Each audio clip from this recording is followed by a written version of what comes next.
Praise the lord. దేవుని నామముకి స్తోత్రం కలుగును గాక. మన ప్రభు అయినటువంటి యేసుక్రీస్తు సిలువ పైన ఉన్నప్పుడు ఆయన పలికినటువంటి మొదటి మాట, ఇది లూకా సువార్త 23వ అధ్యాయము 34వ వచనం.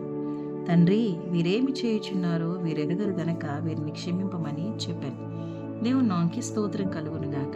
మన ప్రభు అయినటువంటి యేసుక్రీస్తు ఈ మొదటి మాట ద్వారా మనకి నేర్పిస్తూ ఉన్నారు. మన శత్రువులు మాత్రమే మనం ఏం చేస్తాం, ఎల్లప్పుడూ దూషిస్తూ ఉంటాం, ప్రార్థన చేయడానికి ఇష్టపడం.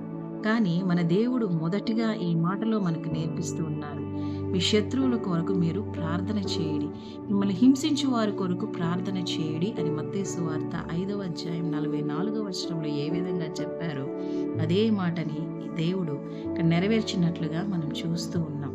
మనము కూడా ఈ మొదటి మాట ద్వారా మన శత్రువులు మనము ప్రేమించి వారి కొరకు ప్రార్థన చేద్దాం.